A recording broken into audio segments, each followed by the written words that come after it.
नमस्कार, DD news में आपका स्वागत है। मैं हूं रमा त्यागी। शुरुआत कर लेते हैं हेडलाइंस के साथ। महाराष्ट्र और झारखंड विधानसभा चुनाव के लिए मतदान जारी। 5 राज्यों में उपचुनाव के लिए भी पोलिंग। 3 बजे तक झारखंड में 61.47% और महाराष्ट्र में 45.53% मतदान।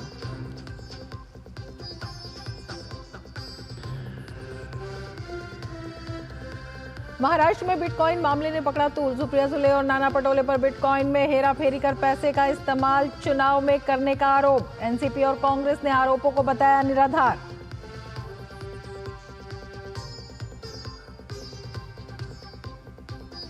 उत्तर प्रदेश के करहल में दलित लड़की की हत्या मामले में 2 लोग गिरफ्तार। समाजवादी पार्टी के नेता पर हत्या का आरोप। भाजपा ने कहा चुनाव को रक्त रंजित करना चाहती है सपा।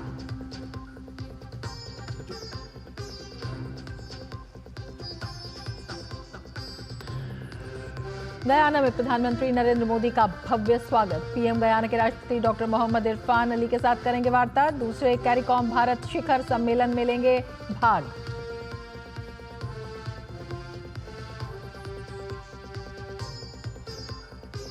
आज से गोवा में 55वां भारतीय अंतर्राष्ट्रीय फिल्म महोत्सव। भारत की सांस्कृतिक और सिनेमाई विरासत का मनाया जाएगा जश्न।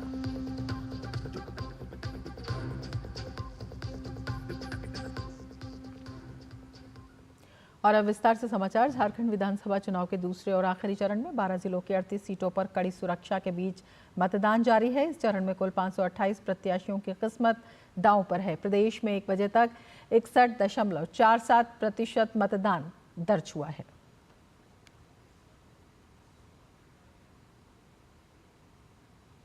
महाराष्ट्र विधानसभा चुनाव के लिए 288 सीटों पर मतदान चल रहा है। महाराष्ट्र में 9 करोड़ से अधिक मतदाता 4000 से ज्यादा उम्मीदवारों का भविष्य तय करेंगे। राज्य में दोपहर 3 बजे तक 45.53% मतदान हुआ है। महाराष्ट्र में विधानसभा चुनाव के लिए वोटिंग जारी है। इस बीच अभिनेता अक्षय कुमार, फिल्म निर्देशक कबीर खान, अभिनेता रितेश देशमुख और अभिनेता राजकुमार राव ने भी वोट डालकर अपनी भागीदारी निभाई।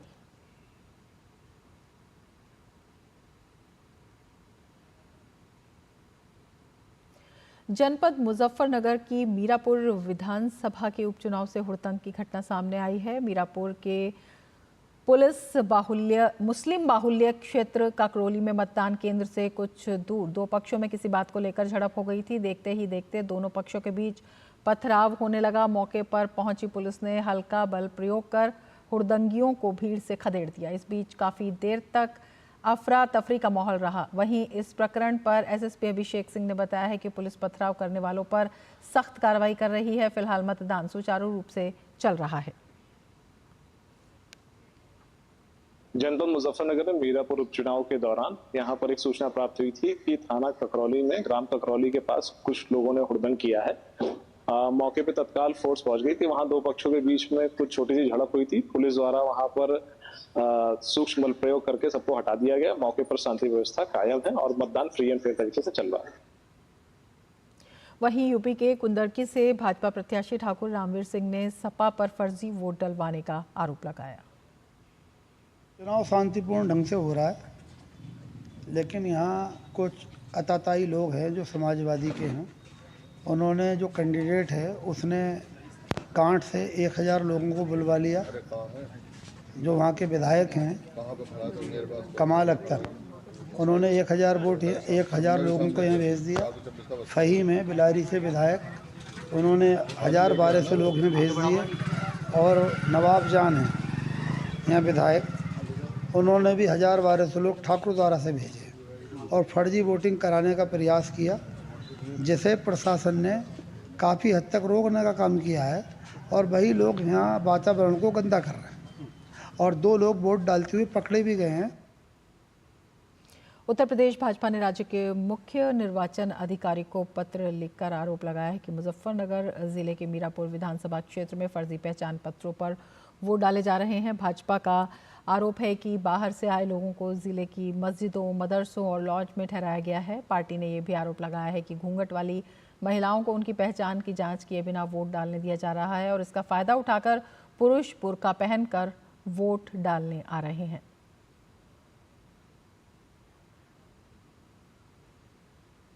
उत्तर प्रदेश के मैनपुरी जिले के करहल विधानसभा सीट पर उपचुनाव में एक बड़ी घटना सामने आई है, जहां दलित लड़की की हत्या कर दी गई है। लड़की की हत्या का आरोप समाजवादी पार्टी के नेता प्रशांत यादव पर लगा है। युवती कल शाम से लापता थी। परिजनों ने पुलिस से शिकायत की। पुलिस और परिजन लड़की को रात भर खोजते रहे। परिजनों की शिकायत पर 2 आरोपी को पुलिस ने गिरफ्तार कर लिया। पुलिस को सुबह लड़की का शव कंझरा पुल पर मिला। मृतका के पिता का कहना है कि मुझे प्रधानमंत्री आवास मिला था, इसीलिए बीजेपी को वोट दे रहे थे। आरोपी सपा को वोट देने का दबाव बना रहे थे। 3 दिन पहले मेरी बिटिया गंज जा रहे थे कोटा, अपनी बिटिया कोटा चल, तो वहाँ नेताजी बबलू बोले कि चाचा वोट डाल के जाइए। तो बिटिया बोली काम फूले में वोट दिए जी। प्रधान तो बोला साइकिल में वोट डाल, नहीं तो तू रखा तेरे नाम तो रगिया के तो रगिया बनाई दिए।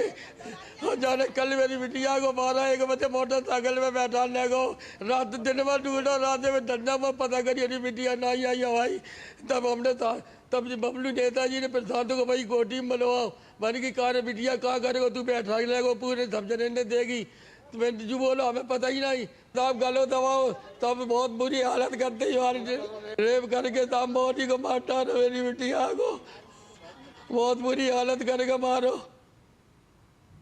इस मामले में मैनपुरी के एसपी विनोद कुमार ने गुमशुदा युवती के शव बरामद होने की बात कही। इस मामले में आगे की कार्रवाई जारी है। एक 23 वर्षीय युवती कस्बा करहल से गाय भोजन जाने के संबंध में पुलिस को सूचना प्राप्त हुई थी, जिसमें पुलिस तत्काल सक्रिय हुई। आज सुबह उसकी डेड बॉडी मिली है। इसमें उनके पिता के द्वारा, मृतका के पिता के द्वारा 2 लोगों के खिलाफ अभियोग पंजीकृत कराया गया है। इसमें एक प्रशांत यादव है और दूसरा मोहन कठेरिया है, जिनको दोनों को गिरफ्तार कर लिया गया है। उनके माता पिता द्वारा ये बयान दिया गया है कि भाजपा को वोट देने से रोकने के कारण उसकी लड़की की हत्या की गई है, जिसमें विवेचना में शामिल करके अग्रिम विधिक कार्रवाई की जा रही है। उत्तर प्रदेश में उपचुनाव के दौरान समाजवादी पार्टी ने कई सीटों पर पुलिस द्वारा वोटरों को रोकने का आरोप लगाया है। अखिलेश ने प्रेस कॉन्फ्रेंस कर पुलिस और बूथ पर मौजूद अधिकारियों पर आरोप लगाते हुए कहा है कि मीरापुर विधानसभा में अधिकारियों ने वोटर आईडी छीन लिया है और खुद अंदर मतदान करवा रहे हैं। उन्होंने कहा कि सपा के कार्यकर्ताओं को ऐसे अधिकारियों के फोटो वीडियो जुटाने का निर्देश दिया है। लोग सारे वीडियो फोटो इकट्ठे कर रहे हैं। गड़बड़ी में जो पुलिस प्रशासन लिप्त है, उन लोगों के नाम और पदनाम भी हम लोग जानकारी कर रहे हैं। मैंने अपने समाजवादी साथियों से कहा है कि सारे वीडियो और फोटो इकट्ठे करें और गड़बड़ी में लिप्त पुलिस और प्रशासन के लोग उनके नाम और पदनाम भी जानें। किसी को भी बख्शा नहीं जाएगा। समाजवादी पार्टी के पुलिस द्वारा वोटरों को रोकने के आरोपों पर भाजपा ने पलटवार किया है। उत्तर प्रदेश बीजेपी के अध्यक्ष चौधरी भूपेंद्र सिंह ने कहा कि सपा ने हार मान ली है। सपा के लोग चुनाव को रक्त रंजित करने का प्रयास कर रहे हैं। समाजवादी पार्टी ने अपने गुंडे और जो माफिया प्रकोष्ठ है उनका उसे आगे कर दिया। शांति और सौहार्द के माहौल में संपन्न हो रहे ये चुनाव समाजवादी पार्टी को कभी सुहाते नहीं। इसलिए समाजवादी पार्टी के लोग उपचुनाव को रक्त रंजित करने का पूरा प्रयास कर रहे हैं। साथ ही उन्होंने करहल में दलित बेटी की हत्या पर कहा कि समाजवादी पार्टी को अपने गुंडों को नियंत्रित रखना चाहिए। लाल टोपी वाले गुंडों का कृत्य एक बार फिर सबके सामने है। पीडीए का नारा देने वाले अखिलेश यादव के लाल टोपी वाले गुंडों ने करहल में दलित समाज की बेटी की जिस प्रकार से निर्मम हत्या की है, वो कहीं ना कहीं प्रदर्शित होता। समाजवादी पार्टी के मुखिया अखिलेश यादव जी अपनी पार्टी के गुंडों को नियंत्रित रखना चाहिए, बाकी पुलिस और प्रशासन अपनी कार्रवाई करेंगे। समाजवादी पार्टी द्वारा यूपी उपचुनाव के दौरान कुछ समुदायों को मतदान से रोके जाने की सोशल मीडिया पर की गई शिकायतों का संज्ञान लेते हुए मुख्य चुनाव आयुक्त राजीव कुमार ने उत्तर प्रदेश के मुख्य चुनाव अधिकारी और सभी जिला चुनाव अधिकारी, रिटर्निंग अधिकारी को सख्त निर्देश दिया है कि मतदान प्रक्रिया को निष्पक्ष और सुचारू रूप से सुनिश्चित करें। सभी शिकायतों का तुरंत संज्ञान लेकर तुरंत कार्रवाई करें और उसे सोशल मीडिया के जरिए भी शिकायतकर्ता को टैग कर इन्फॉर्म करें। किसी भी योग्य मतदाता को मतदान से न रोका जाए। किसी भी प्रकार का पक्षपाती रवैया बर्दाश्त नहीं किया जाएगा और शिकायत मिलने पर अगर कोई दोषी पाया गया तो कड़ी कार्रवाई की जाएगी। यूपी के सभी 9 जिलों में तैनात पुलिस और सामान्य पर्यवेक्षकों को भी सख्त हिदायत दी गई है कि वो कड़ी नजर रखें और ये सुनिश्चित करें कि मतदान शांतिपूर्ण और निष्पक्ष तरीके से हो। कानपुर उपचुनाव में मतदान के दौरान शिकायत मिलने पर कानपुर पुलिस ने तुरंत कार्रवाई करते हुए एक सब इंस्पेक्टर को सस्पेंड कर दिया है। कानपुर नगर पुलिस कमिश्नरेट ने ट्वीट कर कहा कि ट्वीट का संज्ञान लिया गया है। संबंधित उप निरीक्षक गण को निलंबित कर दिया गया है एवं सभी को चुनाव प्रक्रिया का पूर्ण पालन सुनिश्चित करने के लिए निर्देशित किया गया है। उत्तर प्रदेश के संभल में जामा मस्जिद को लेकर विवाद सामने आया है। हिंदू पक्ष ने मस्जिद के मंदिर होने का दावा किया है। इस मामले को लेकर हिंदू पक्ष कोर्ट पहुंचा। न्यायालय के निर्देश पर कमिश्नर ने दोनों पक्षों की मौजूदगी में मस्जिद परिसर का सर्वे किया। सर्वे की रिपोर्ट कमिश्नर 1 सप्ताह में कोर्ट को सौंपेंगे। कैला देवी मंदिर के महंत ऋषिराज गिरी ने मस्जिद के मंदिर परिसर होने का दावा किया है। मंगलवार को जिला न्यायालय में याचिका दाखिल की गई थी। याचिका में केंद्र, राज्य सरकार, एएसआई और जामा मस्जिद कमेटी को पक्षकार बनाया गया है। दोनों पक्षों की दलील सुनने के बाद कोर्ट ने सर्वे कराने का निर्देश दिया था।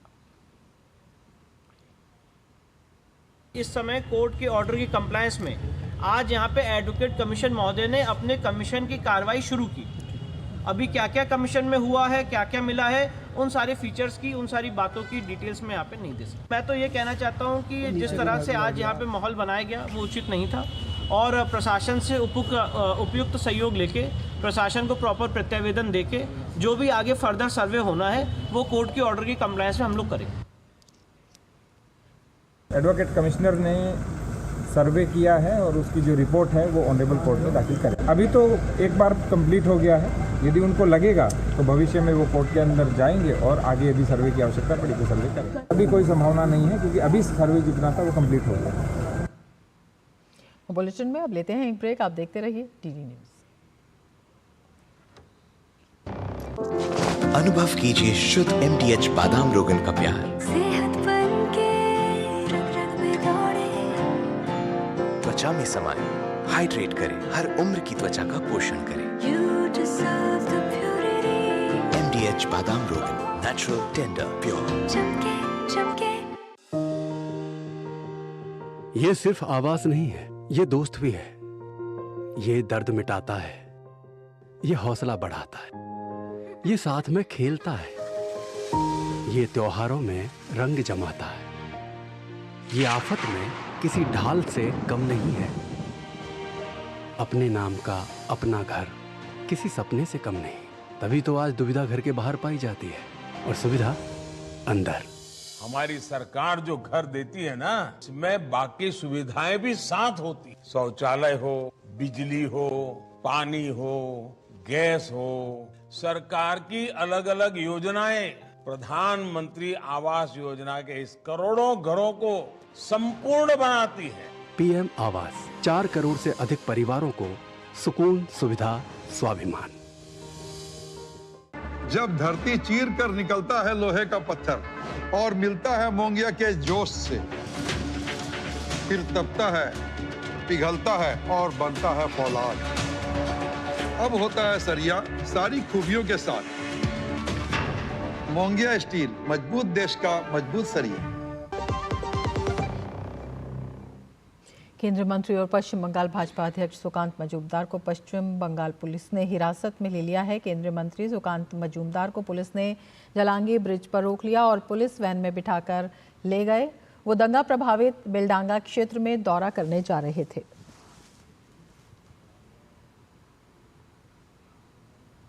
महाराष्ट्र विधानसभा चुनाव के लिए वोटिंग के बीच बिटकॉइन मामला तूल पकड़ता जा रहा है। पुणे के एक पूर्व आईपीएस अधिकारी ने एनसीपी नेता सुप्रिया सुले और नाना पटोले पर आरोप लगाते हुए कहा कि उन्होंने बिटकॉइन की हेराफेरी कर उस पैसे का इस्तेमाल विधानसभा चुनाव में किया है।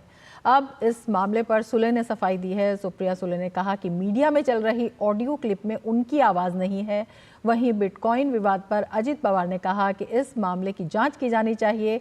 मैं नाना पटोले को कई सालों से जानता हूं, वे स्पीकर थे और मैं उनकी आवाज़ पहचान सकता हूं, लेकिन मैं कुछ स्पष्ट नहीं कह सकता क्योंकि कुछ लोग आवाज़ की नकल भी करते हैं। लेकिन जहां तक इस ऑडियो क्लिप में मौजूद आवाज़ का सवाल है तो ये सुप्रिया सुले और नाना पटोले की ही आवाज़ है, इसीलिए इस मामले की जांच होगी। वहीं महाराष्ट्र कांग्रेस चीफ नाना पटोले ने इस मामले पर कहा कि बीजेपी ने चुनाव के दौरान ओछी हरकत की है, वो मेरी आवाज़ नहीं है। मैं तो किसान हूँ, मुझे बिटकॉइन समझ नहीं आता है। दूसरी तरफ भाजपा नेता संबित पात्रा ने बिटकॉइन के मुद्दे पर सुप्रिया सुले और नाना पटोले पर आरोप लगाते हुए कहा कि महाराष्ट्र में क्रिप्टो करेंसी को लेकर बहुत बड़ा फ्रॉड हुआ था।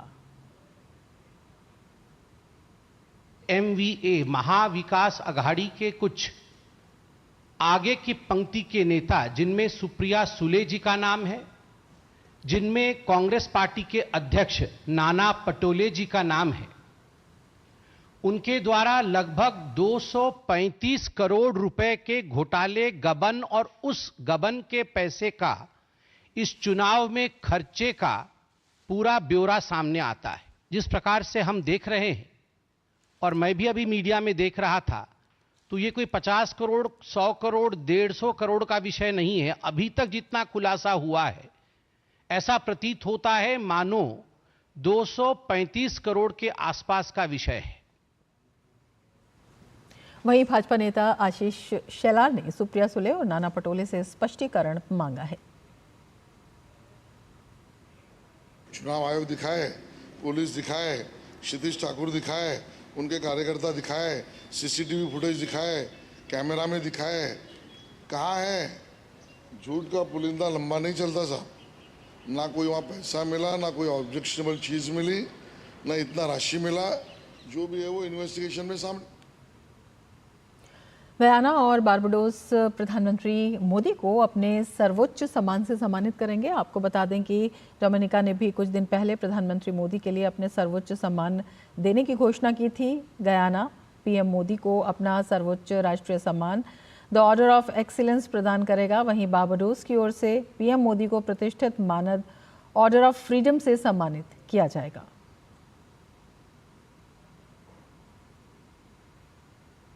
प्रधानमंत्री नरेंद्र मोदी ब्राजील की सफल यात्रा के बाद गयाना के जॉर्ज टाउन पहुंचने पर उनका राष्ट्रपति डॉक्टर मोहम्मद इरफान अली ने स्वागत किया। एयरपोर्ट पर राष्ट्रपति के साथ दर्जन भर कैबिनेट मंत्री मौजूद रहे। प्रधानमंत्री मोदी को एयरपोर्ट पर गार्ड ऑफ ऑनर दिया गया।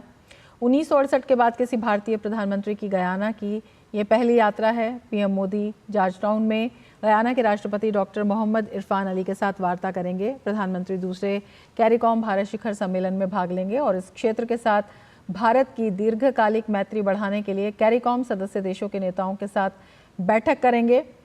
कल प्रधानमंत्री गयाना की संसद को संबोधित करेंगे। प्रधानमंत्री प्रवासी भारतीयों की एक सभा को भी संबोधित करेंगे।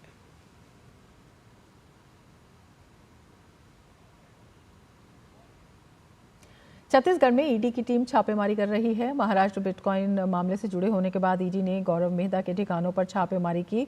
सूत्रों के अनुसार प्रवर्तन निदेशालय ने बुधवार को गौरव मेहता के छत्तीसगढ़ ठिकानों पर छापेमारी की, जो कथित तौर पर चुनावी राज्य महाराष्ट्र में बिटकॉइन लेन देन के मामले से जुड़ा है। ये छापेमारी मनी लॉन्ड्रिंग की चल रही जाँच के तहत की जा रही है।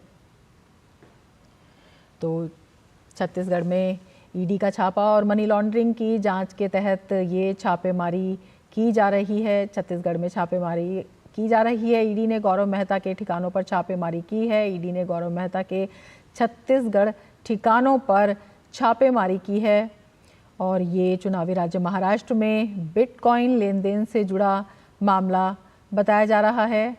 और मनी लॉन्ड्रिंग के तहत ये जांच चल रही है। महाराष्ट्र में बिटकॉइन से जुड़ा हुआ लेन देन का ये मामला, उससे संबंध इसका बताया जा रहा है और इसी के तहत मनी लॉन्ड्रिंग का ये मामला जिसमें छापेमारी चल रही है और ईडी की छत्तीसगढ़ में छापेमारी लगातार जारी है। और ये मामला जो है महाराष्ट्र चुनाव के तहत बिटकॉइन से जुड़े हुए मामलों से भी संबंधित बताया जा रहा है। गौरव मेहता के ठिकानों पर ये छापेमारी की जा रही है और अहम हो जाता है कि ये जो छापेमारी है मनी लॉन्ड्रिंग जांच के तहत ये की जा रही है छापेमारी और बिटकॉइन से जुड़ा मामला भी महाराष्ट्र चुनाव के मद्देनज़र बताया जा रहा है। हमारे संवाददाता नीरज हमारे साथ इस वक्त जुड़े हुए हैं। नीरज, क्या कुछ इस वक्त जानकारी मिल पा रही है इसके बारे में? देखिए, बिल्कुल छापेमारी की जो कार्रवाई है रमा अभी भी जारी है और ईडी की कई सारी टीम है जो छत्तीसगढ़ में इस छापेमारी की कार्रवाई को अंजाम दे रही है। और ये बेसिकली मामला 2017 का है और 2017 में महाराष्ट्र में मुंबई पुलिस ने एक एफआईआर दर्ज करी थी और उसके बाद ईडी ने मनी लॉन्ड्रिंग के तहत इसमें मामला दर्ज करके जांच भी शुरू करी थी।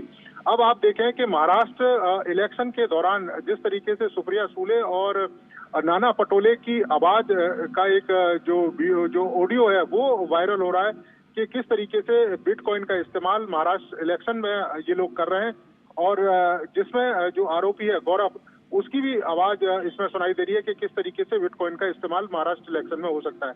अब उसको लेकर ईडी छापेमारी की कार्रवाई को अंजाम दे रही है। ईडी की कई सारी टीमें रायपुर में पहुंची हैं, छत्तीसगढ़ के कई सारे इलाके हैं जहां पर ईडी की टीम छापेमारी की कार्रवाई कर रही है क्योंकि गौरव का जो घर है वो छत्तीसगढ़ में है और इस समय ईडी की टीम वहां पर मौजूद है और इस कार्रवाई को अंजाम दे रही है। रमा, बिल्कुल, जिस तरह से गौरव मेहता के ठिकानों पर कार्रवाई की जा रही है उससे क्या कुछ सूत्र मिलने की संभावना है और किस तरह से इसमें और ये जो पूरा मामला आप बता रहे हैं कि पुराना मामला है, लेकिन अब जिस तरह से महाराष्ट्र चुनाव में बिटकॉइन के इस्तेमाल से जुड़े होने की बात इसमें की जा रही है, इसको देखते हुए कितना संवेदनशील हो जाता है नीरज? देखिए, काफी संवेदनशील है और अगर जिस तरीके से पैसे का प्रयोग और खासतौर से आपने देखा है कि कथित रूप से सुप्रिया सुले और कांग्रेस के जो प्रदेश अध्यक्ष है नाना पटोले, उनकी जो आवाज है वो इसमें साफ सुनाई दे रही है और यही कारण है कि वो ऑडियो वायरल भी हुआ है। आप तमाम सोशल साइट्स पे देखें, इस समय वायरल है वो ऑडियो और ये काफी गंभीर हो जाता है कि अगर इतने बड़े नेता और इस तरीके से बिटकॉइन का इस्तेमाल इलेक्शन में कर रहे हैं कि किस तरीके से इसका जो उपयोग है वो किया जा सकता है और इसमें गौरव मेहता का भी इन्वॉल्वमेंट है और वो उनको सलाह भी दे रहे हैं कि किस तरीके से उसका प्रयोग किया जा सकता है। आप देखें कि 2017 का ये मामला था जब ईडी ने इस मामले में जांच शुरू करी थी। उस समय गौरव के ऊपर ये आरोप लगे थे कि बिटकॉइन के एवज में एक खासी जो रकम है इन्होंने कई सारे इन्वेस्टर हैं उनसे ले ली थी और इस रकम की कीमत करीब 6000 करोड़ के आसपास बैठती थी और उनको एक कह सकते हैं कि हर महीने बाकायदा कुछ रकम देने का वायदा भी किया गया था। लेकिन उसके बाद ये पूरा का पूरा जो मामला है गौरव मेहता और इनके जो साथियों का वो लोगों की रकम है नहीं लौटाई। उसके बाद मुंबई पुलिस ने इसमें एफआईआर दर्ज की, ईडी ने इस मामले में जांच करी और ईडी लगातार इस मामले को जांच भी कर रही थी। और इसी बीच में आप देखें कि महाराष्ट्र इलेक्शन के ड्यूरेशन ही आज मतदान हो रहा है और एक ऑडियो वायरल होता है जिसमें कथित तौर पर सुप्रिया सुले और दूसरे कांग्रेस के जो प्रदेश अध्यक्ष है नाना पटोले, उनकी जो आवाज है वो सुनाई देती है और जिसमें जो आरोपी है गौरव, उसकी भी आवाज है और ये बता रहे हैं कि किस तरीके से महाराष्ट्र इलेक्शन में बिटकॉइन का इस्तेमाल किया जाएगा। तो ये काफी गंभीर हो जाता है और काफी गंभीर इस तरह के आरोप हैं। अगर इस पूरे मामले की जांच की जाएगी कि कौन कौन राजनीतिक लोग इसमें शामिल हैं, क्योंकि केवल एक ही से जुड़ा ये मामला नहीं होगा। या हम देखें कि जो आवाज आपको सुनाई दे रही है, हो सकता है कि इसके पीछे और भी कई सारे चेहरे हों। अब इसकी जो जांच है वो ईडी करेगी। बिल्कुल नीरज, काफी गंभीर मामला है, आप नजर बनाए रखें। फिलहाल शुक्रिया पूरी जानकारी के लिए। आगे बढ़ेंगे। दिल्ली की वायु गुणवत्ता गंभीर प्लस श्रेणी में बनी हुई है, इसके बारे में बताएंगे, लेकिन उससे पहले लेते हैं एक ब्रेक। आप देखते रहिए डीडी न्यूज।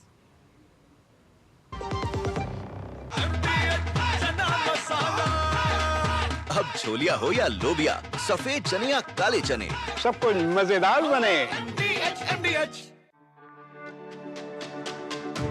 मेरी पसंद, मेरी पसंद,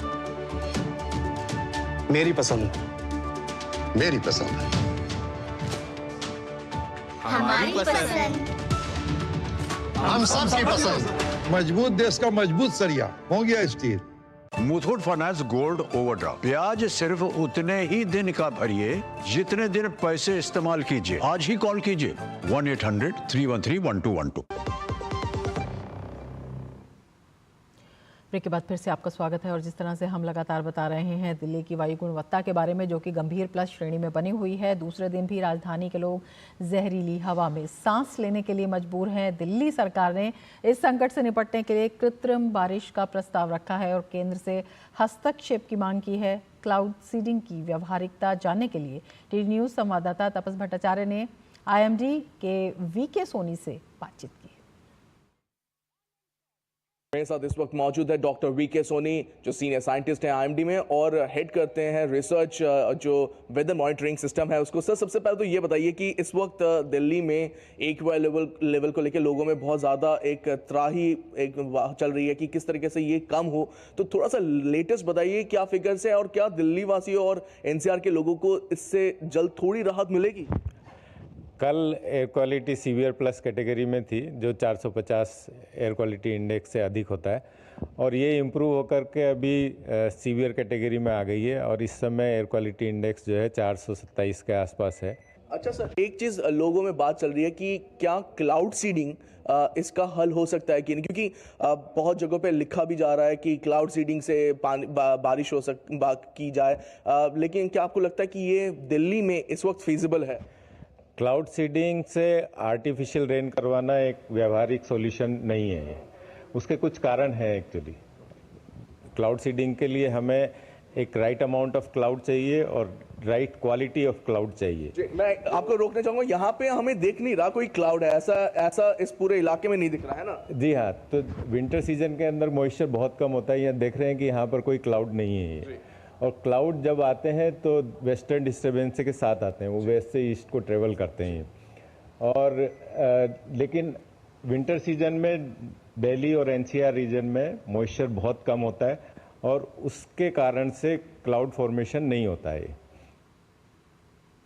PM आवास योजना ने लोगों की ज़िंदगी बदल दी है। बीते सितंबर में PM मोदी जब भुवनेश्वर गए थे, तब अंदर जमाई नायक और यहाजा नायक के घर गए। उन्हें प्रधानमंत्री आवास योजना से फ़ायदा मिला है और वे अपने घर के मालिक होने पर गर्व कर रहे हैं। इस दौरान PM मोदी ने उनके पोते सौम्यजीत समेत उनके परिवार से भी मुलाकात की। देखिए ये खास रिपोर्ट।